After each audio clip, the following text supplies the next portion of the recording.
General certificate আদালতে requisition দেবার জন্য আপনার প্রোফাইলের মেনুবারে থাকা রিকুইজিশন প্রক্রিয়াকরণ অপশনের সার্টিফিকেট রিকুইজিশন নিবন্ধন বাটনে ক্লিক করুন।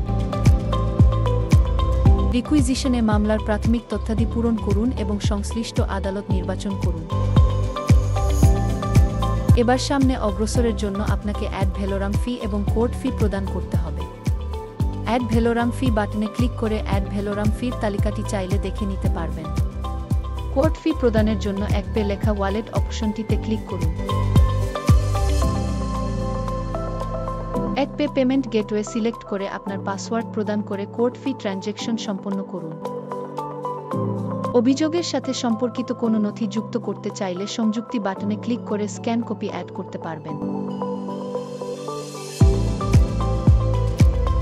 পরবর্তী পদক্ষেপ বাটনে ক্লিক করে সামনের দিকে অগ্রসর হন। আপনার প্রোফাইল তৈরির সময় দেয়া আপনার যাবতীয় তথ্য অটোমেটিক আপডেটেড থাকবে। বাটনে চেপে পরবর্তী পেজে প্রবেশ করুন।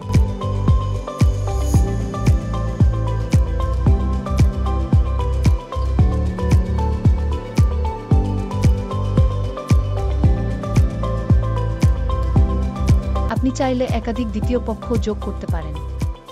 সর্বশেষে সংরক্ষণ বাটনে ক্লিক করে অভিযোগ দায়ের সম্পন্ন করুন। উল্লেখ্য, আপনি অনিচ্ছাকৃত অথবা ইচ্ছাকৃতভাবে ভুল তথ্য প্রদান করলে আপনার অভিযোগ বাতিল হতে পারে অথবা ক্ষেত্রবিশেষে আইনগত পদক্ষেপও নেওয়া হতে পারে। আপনার অভিযোগটি ম্যাজিস্ট্রেট মহোদয় কর্তৃক গৃহীত হবার আগ পর্যন্ত গ্রহণের জন্য অপেক্ষমান মামলার তালিকায় পাওয়া যাবে। আপনার মামলার যাবতীয় সকল তথ্য এক নজরে দেখতে পাবেন ড্যাশবোর্ড অপশনে। ড্যাশবোর্ডে আপনি আপনার সকল চলমান, অপেক্ষমান অথবা নিষ্পত্তিকৃত মামলার যাবতীয় তথ্যসমূহ দেখতে পাবেন। এছাড়া কোনো মামলার যে কোনো অগ্রগতি বা নোটিশ আসলে মেনুবার এর নোটিফিকেশন অপশনে আপনি নোটিফিকেশন পাবেন।